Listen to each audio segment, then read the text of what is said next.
Hello students, मैं Gurjeet ma'am दक्ष academy Ladwa के YouTube channel पे आपका स्वागत है। तो बच्चों, मैंने अपने लास्ट क्लास में आपको अक्षांश रेखाओं के बारे में कराया था। आज मैं आपको कराऊंगी देशांतर रेखाओं के बारे में। तो सबसे पहले हमें ये पता होना चाहिए कि देशांतर रेखाएं होती क्या हैं। तो चलिए करते हैं देशांतर रेखाओं के बारे में। देशांतर रेखाएं वो रेखाएं होती हैं जो पृथ्वी के उत्तरी ध्रुव को दक्षिणी ध्रुव से मिलाती हैं। वो रेखाएं जो पृथ्वी के नॉर्थ पोल को साउथ पोल से मिलाती हैं। और बच्चों, जैसे मैंने अपनी लास्ट क्लास में भी बताया था, ये जो लाइंस होती है ये काल्पनिक होती हैं, ये रियल में नहीं है। ये कैसी लाइंस हैं? इमेजिनरी लाइंस हैं। ये जो देशांतर रेखाएं हैं, चाहे अक्षांश रेखाएं हैं, दोनों। तो पृथ्वी के उत्तरी ध्रुव को दक्षिणी ध्रुव से मिलाने वाली रेखाओं को क्या बोला जाता है? देशांतर रेखाएं। नेक्स्ट क्वेश्चन आता है हमारे पास, देशांतर रेखाएं जो है वो क्या शो करती है? अब जो अक्षांश रेखाएं हैं वो क्या शो करती हैं? वो टेम्परेचर और जलवायु के बारे में हमें बताती हैं, पृथ्वी के ऊपर किसी भी स्थान की। और देशांतर रेखाएं क्या होती हैं, ये क्या बताती है हमें? देशांतर रेखाओं से हमें किसी भी स्थान के समय के बारे में पता चलता है। जैसे अगर हम बात करते हैं, हमें कैसे पता चलता है कि इंग्लैंड में ये टाइम है, यूएसए में टाइम इतना है, या फिर जापान में टाइम इतना है। तो हमें देशांतर रेखाओं से ही पता चलता है कि किसी स्थान का टाइम जो है, समय जो है वो कितना है। तो नेक्स्ट हमारे पास क्वेश्चन आता है, देशांतर रेखाओं की संख्या कितनी होती है? देशांतर जो रेखाएं हैं उनकी संख्या टोटल जो है वो 360 है। यानी कि अगर हम किसी एक पॉइंट से एंगल बनाते हैं तो कितना बनता है वो? 360 का। तो देशांतर रेखाओं की संख्या कितनी है? 360। क्योंकि देशांतर रेखाएं जो है 180 पूर्व में है और 180 ही ये पश्चिम में है। तो टोटल कितना हुआ? 360। नेक्स्ट हमारे पास क्वेश्चन आता है बच्चों, जैसे ये मैंने ग्लोब बनाया है, ग्लोब पे 2 टाइप की जो लाइंस है वो खींची हैं। ये अक्षांश रेखाएं हैं जो ऐसे खींची गई है, इन्हें बोलते हैं देशांतर रेखाएं। और पृथ्वी के जो बीचों बीच 2 भागों में काटती है उसे हम क्या बोलते हैं? भूमध्य रेखा। ये भूमध्य रेखा है जो रेड लाइन की मैंने बनाई है। ये भूमध्य रेखा है जो मैंने रेड कलर की बनाई है। और जो भूमध्य रेखा से नीचे है ये मकर रेखा है, भूमध्य रेखा से जो ऊपर है वो कर्क रेखा है। उसके बाद नॉर्थ पोल को साउथ पोल से मिला रही है ये रेड लाइन, इसे क्या बोलते हैं? इसे बोलते हैं 0 डिग्री देशांतर बोला जाता है। 0 डिग्री देशांतर के बच्चों कई नाम हैं। एक तो इसको बोलते हैं 0 डिग्री देशांतर क्योंकि इसको जो है वो बिंदु माना गया है, केंद्र माना गया है। और इस बिंदु के पूर्व में 180 डिग्री है और पश्चिम में भी कितनी है? 180। तो इस जो 0 डिग्री है इसको क्या क्या नाम दिए गए? इसको प्रधान यामनोत्तर रेखा भी बोला जाता है, इसको प्राइम मेरिडियन भी बोला जाता है, इसे ग्रीनविच लाइन भी बोला जाता है। किसे? 0 डिग्री देशांतर को। तो ये सभी नाम किसके हैं? 0 डिग्री देशांतर के हैं। नेक्स्ट हमारे पास क्वेश्चन आता है बच्चों कि जो 0 डिग्री देशांतर है इसके ऊपर कौन कौन से देश हैं? देखो, वैसे तो काफ़ी देश हैं जो 0 डिग्री के ऊपर है, लेकिन हमने इंपॉर्टेंट याद रखने। जैसे कल मैंने आपको बताया था भूमध्य रेखा के ऊपर कौन कौन से देश हैं, तो आज हम करेंगे देशांतर रेखा यानी कि 0 डिग्री देशांतर पर कौन कौन से देश हैं। तो 0 डिग्री देशांतर पे यूके है, फ्रांस है, स्पेन, अल्जीरिया और घाना। यूके, फ्रांस, स्पेन, अल्जीरिया और घाना, ये इंपॉर्टेंट है जो मैंने आपको बताए हैं। बाकी और भी कई कंट्रीज़ है, लेकिन आप इतना याद रखो, एनफ है। नेक्स्ट हमारे पास क्वेश्चन आता है बच्चों कि 0 डिग्री जो देशांतर है यह ये कहाँ से ली गई है? ये इंग्लैंड में जो है ग्रीनविच एक प्लेस पड़ता है, उसको पॉइंट माना यानी कि उसको केंद्र माना गया है। तो यहीं से जो है वो समय का निर्धारण होता है कि किसी प्लेस का जो स्थान है वो कितना है। नेक्स्ट है बच्चों, जैसे जो टोटल जो संख्या है देशांतर रेखाओं की वो कितनी है? 360 है। 180 डिग्री ये पूर्व में पड़ती हैं और 180 डिग्री पश्चिम में पड़ती है। नेक्स्ट क्वेश्चन आता है बच्चों कि देशांतर रेखाओं की जो दूरी है सबसे ज़्यादा कहाँ पे होती है? मोस्ट इंपॉर्टेंट क्वेश्चन है। देशांतर रेखाओं की दूरी सबसे ज़्यादा कहाँ पे होती है? भूमध्य रेखा पे। जैसे जैसे हम ध्रुवों की तरफ जाएंगे, देखो यहाँ पे जो है इनके जो बीच की जो डिस्टेंस है वो कम होती जा रही है। देखो यहाँ पे जो है डिस्टेंस कम होती जा रही है, लेकिन जैसे हम भूमध्य रेखा पे आते हैं यहाँ पे जो है डिस्टेंस वो ज़्यादा हो जाती है। तो अगर क्वेश्चन आता है कि देशांतर रेखाओं की जो बीच की दूरी है वो कहाँ पे सबसे ज़्यादा होती है? भूमध्य रेखा पे। और जो ध्रुव है यानी कि पोल्स पे ये जो दूरी है जाके 0 हो जाती है। सबसे ज़्यादा दूरी भूमध्य रेखा पे है और जो 0 हो जाती है वो कहाँ पे हो जाती है? वो पोल्स पे यानी कि ध्रुवों पे जो है देशांतर रेखाओं की दूरी 0 हो जाती है। नेक्स्ट हमारे पास क्वेश्चन आता है बच्चों कि जैसे ये भूमध्य रेखा है, भूमध्य रेखा को जो है 0 डिग्री देशांतर कहाँ पर काटती है? भूमध्य रेखा को 0 डिग्री देशांतर कहाँ पे काटती है? भूमध्य रेखा को देखो ये पॉइंट है यहाँ पे जो 0 डिग्री देशांतर काटती है किसको? भूमध्य रेखा को। तो यहाँ पे जो पड़ती है वो क्या पड़ती है? गिनी की खाड़ी। यहाँ पे गिनी की खाड़ी पड़ती है। कहाँ पे? जहाँ पे भूमध्य रेखा को 0 डिग्री देशांतर काटती है। उसके बाद क्वेश्चन आता है, अब ये हमारे पास कर्क रेखा है यानी कि ट्रॉपिक ऑफ कैंसर। तो ट्रॉपिक ऑफ कैंसर को जो 0 डिग्री वो कहाँ पे काटती है? इंपॉर्टेंट क्वेश्चन है बच्चों। ट्रॉपिक ऑफ कैंसर को जो 0 डिग्री देशांतर है वो कहाँ पे काटती है? तो ये जैसे यहाँ पे काटती है, ये हमारी क्या है? कर्क रेखा। तो यहाँ पे काट रही है, तो यहाँ पे क्या पड़ता है? यहाँ पे पड़ेगी हमारे पास गिनी की,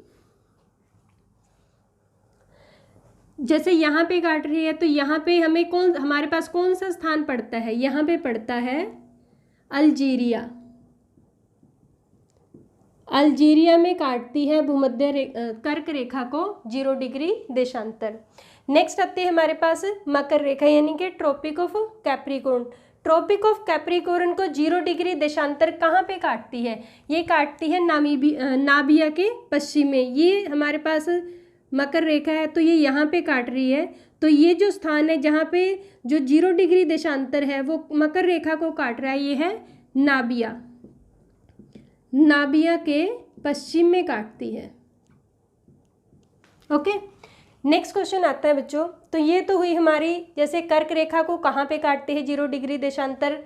अल्जीरिया में काटती है। भूमध्य रेखा को गिनी की खाड़ी में काटती है और मकर रेखा को नाबिया के पश्चिम में। नेक्स्ट क्वेश्चन आता है बच्चों कि देशांतर रेखाओं की जो है सबसे ज़्यादा दूरी, जैसे मैंने आपको बताया, कहाँ पे होती है? भूमध्य रेखा पे।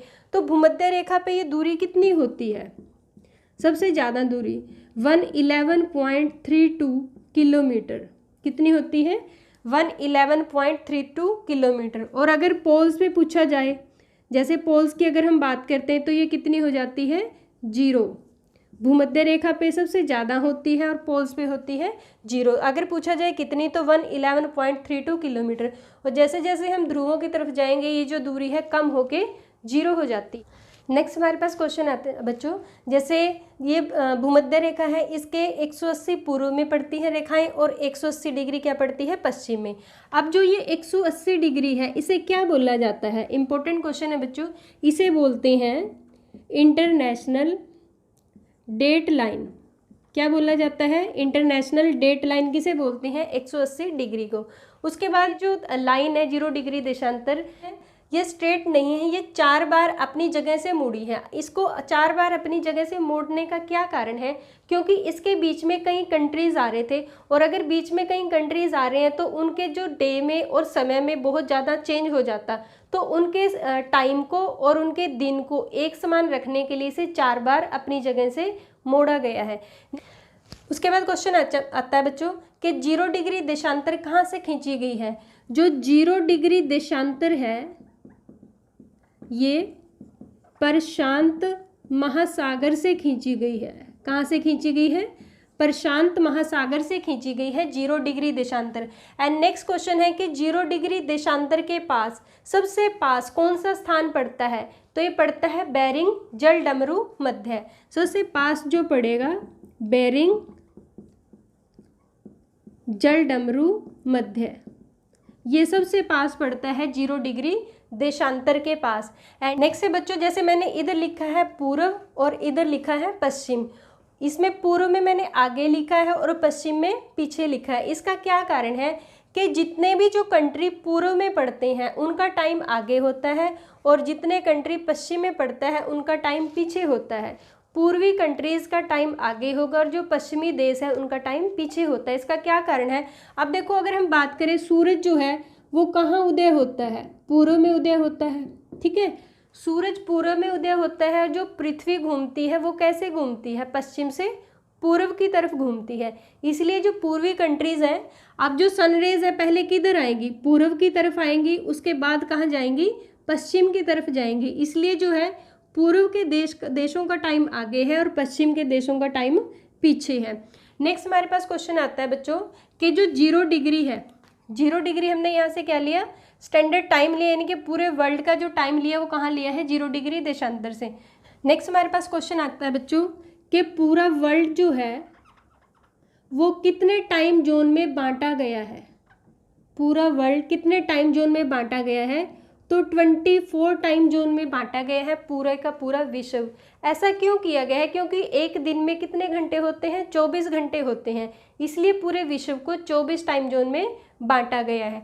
और जो 24 घंटे में पृथ्वी कितनी घूमती है, 360 डिग्री पे घूमती है पृथ्वी, यानी कि पृथ्वी अपना एक चक्कर कंप्लीट कर लेती है, कितना, 360 डिग्री पे घूम लेती है, कितने टाइम में, 24 घंटे में। और अगर पूछा जाए कि 1 घंटे में कितना घूमती है पृथ्वी, तो 360/24 कितना आ गया, 15 आ गया हमारे पास।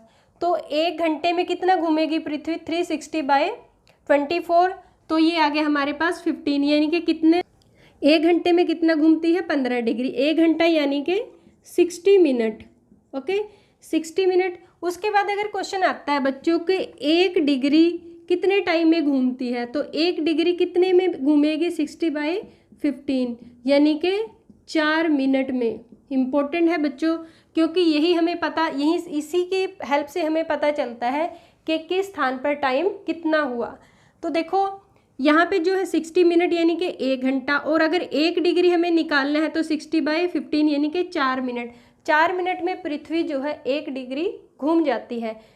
उसके बाद बच्चों कई बार एग्जाम में क्वेश्चन पूछ लिया जाता है कि जैसे कोई भी जो स्थान है ये 0 डिग्री है, और कोई स्थान जो है पूर्व की तरफ, इधर पूर्व है और ये पश्चिम है, पूर्व में जो है सपोज करो ये 0 डिग्री है, यहाँ पे 15 डिग्री है और यहाँ पे 30 डिग्री है। सपोज करो आपके पास एग्जाम में आया कि कोई स्थान 0 डिग्री देशांतर के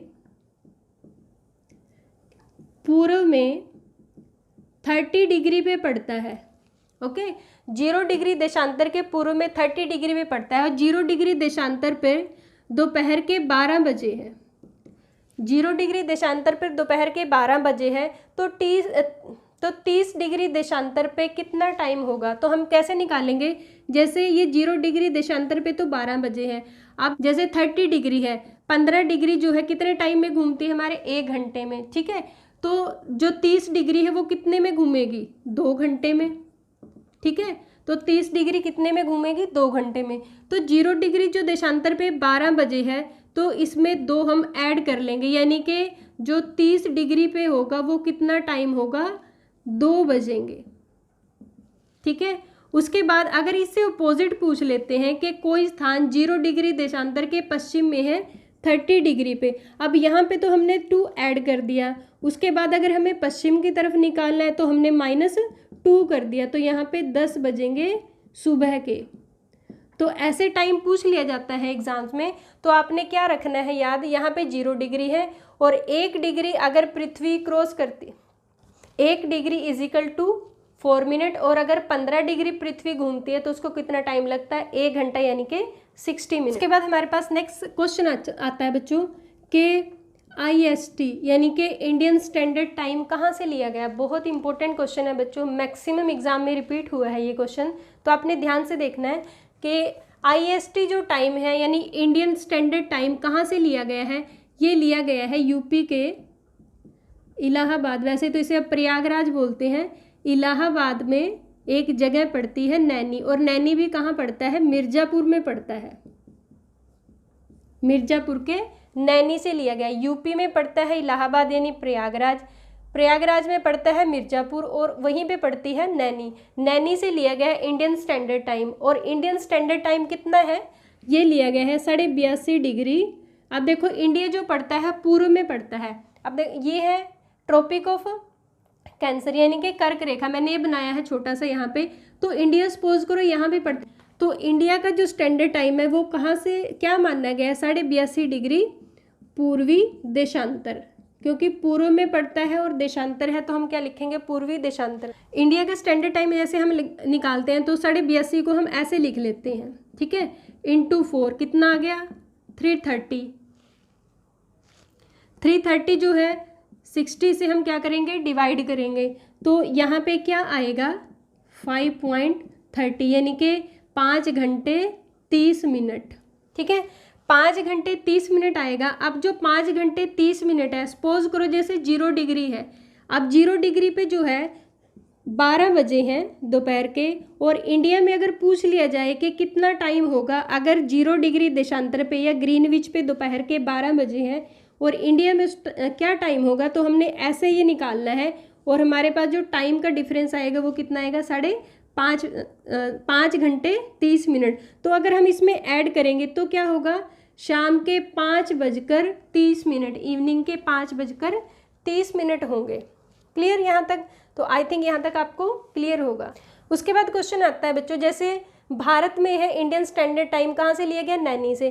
कई बार पूछ लेते हैं एग्जाम में कि जो इंडिया की मेरिडियन है, ये इंडियन मेरिडियन टाइम जो है ये कहाँ कहाँ से होके गुजरती है, क्योंकि जो हमने लिया है अपने इंडिया के अकॉर्डिंग, हमने नैनी को क्या मानना है, मिड मानना है इंडिया का, और वहीं से हमने टाइम लिया है। तो कई बार क्वेश्चन पूछ लेते हैं ये जो लाइन है वो कहाँ कहाँ से गुजरती है। देखो यूपी में तो है ही, उसके बाद पड़ता है एमपी पड़ता है, फिर छत्तीसगढ़ पड़ता है, छत्तीसगढ़ के बाद उड़ीसा, और उड़ीसा के बाद पड़ता है आंध्र प्रदेश। इन स्टेट से होके गुजरती है इंडिया का, जहाँ से स्टैंडर्ड टाइम हमने लिया है। यानी कि इंडियन जो मेरिडियन है वो कहाँ से ली गई है, वो कहाँ कहाँ से गुजरती है, यूपी से, एमपी से, छत्तीसगढ़ से, उड़ीसा से और आंध्र प्रदेश से। तो जैसे उसके बाद हमारे पास क्वेश्चन आता है बच्चों, जैसे कई बड़े कंट्री हैं जो एरिया के अकॉर्डिंग काफ़ी बड़े हैं, जैसे कनाडा है और यूएसएसआर है, यानी कि रशिया है, यूएसए है, इनका जो एरिया काफ़ी बड़ा है। यहाँ पे जो है एक टाइम जोन से काम नहीं चला, तो इन्होंने जो है अपने देश में कई कई टाइम जोन अकॉर्डिंग टू जो वहाँ के प्लेसेस हैं, वहाँ के स्थान है, उसके अकॉर्डिंग जो है टाइम जोन में बांट दिया गया है। जैसे अगर हमारे आपको पता ही है, जैसे क्षेत्रफल यानी कि एरिया में सबसे बड़ा जो देश है वो कौन सा है, रशिया है। रशिया में 11 टाइम जोन है। उसके बाद आता है कनाडा, कनाडा में भी 5 टाइम जोन है। यूएसए में भी 5 टाइम जोन है। तो ये था बच्चों आज हमारा देशांतर रेखाओं का टॉपिक। आई थिंक आपको अच्छे से क्लियर होगा। मैंने हर एक बात जो है, छोटी से छोटी बात आपको बताने की कोशिश की है। तो वीडियो के लिए लाइक, शेयर एंड सब्सक्राइब जरूर करें। तो मिलती हैं अपनी नेक्स्ट क्लास में। Till then bye.